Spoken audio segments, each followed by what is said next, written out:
Class 8 welcome to the class.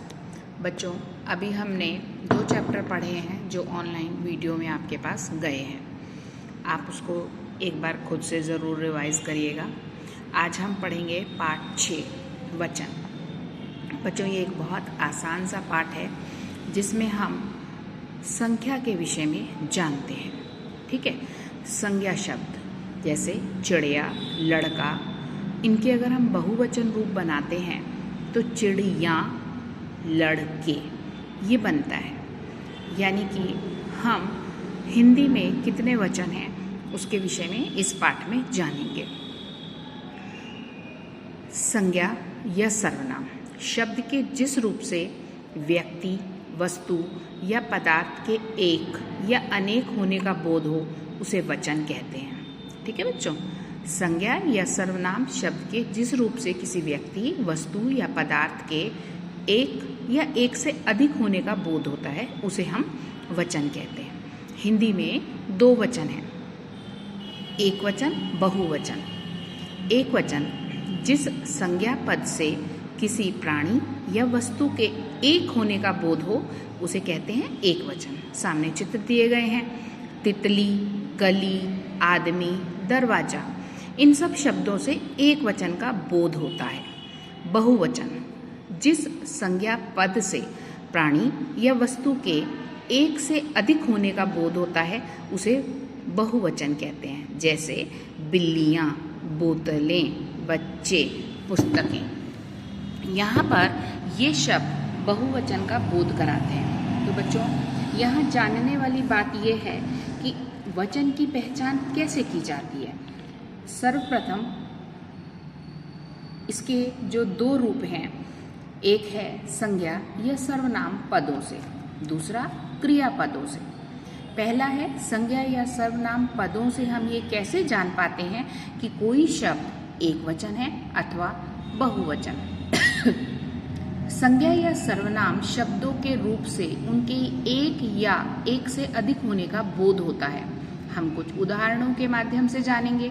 जैसे लड़की बैठी है, लड़कियां बैठी हैं, तो यहाँ लड़की और लड़कियां एक वचन, बहुवचन रूप। वह घर जाएगा, वे घर जाएंगे, वह और वे।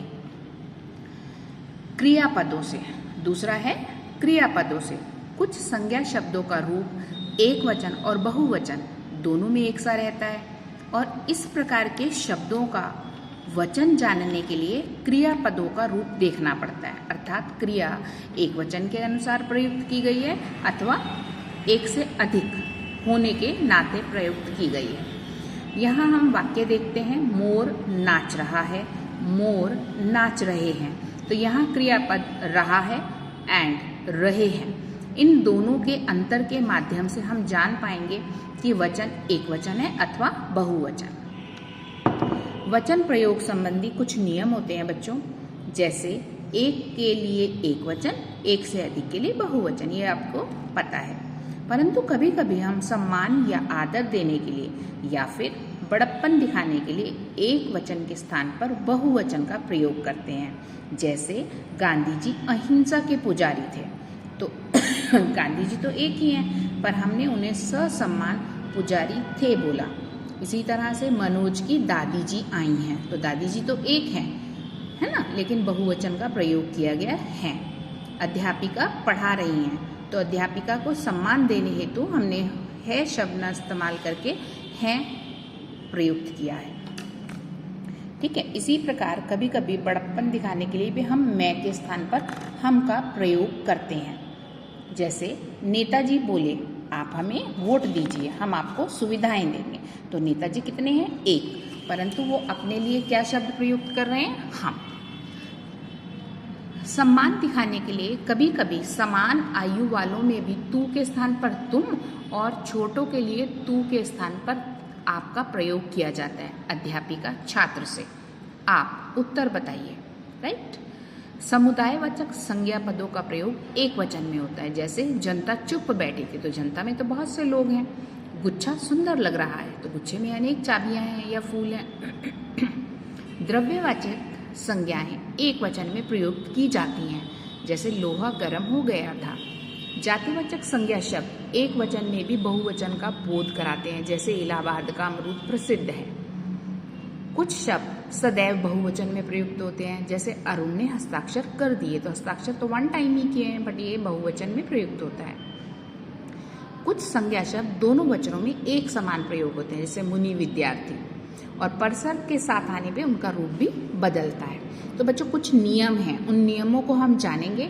आमतौर से हम इन्हें प्रयोग के आधार पर भी जानते हैं। नियम जो है वो है आकारांत पुल्लिंग शब्दों में आ को ए कर देने से शब्द का रूप बहुवचन हो जाता है, जैसे कीड़ा, कीड़े, ताला, ताले।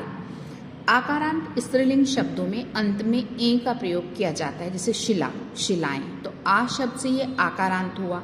घटना, घटनाएं। नेक्स्ट है अकारांत स्त्रीलिंग शब्दों के अंत में भी ए का जोड़ा जाता है, जैसे रात, रातें, सड़क, सड़कें।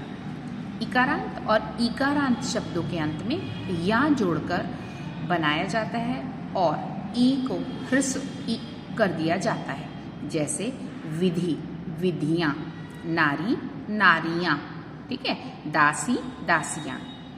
नेक्स्ट है इया अंत वाले, जिनमें ऑलरेडी इया है, तो उस अंत वाले स्त्रीलिंग शब्दों में अंतिम या को या कर दिया जाता है, जैसे बुढ़िया, तो बुढ़ियां, लाठियां और लठिया एंड लठियां, तो ये शब्द हो गया। उकारांत और उकारांत और औकारांत स्त्रीलिंग शब्दों के अंत में ए लगाया जाता है, ठीक है। उकारांत शब्दों में ऊ को उ कर दिया जाता है, जैसे वधु, वधुएं।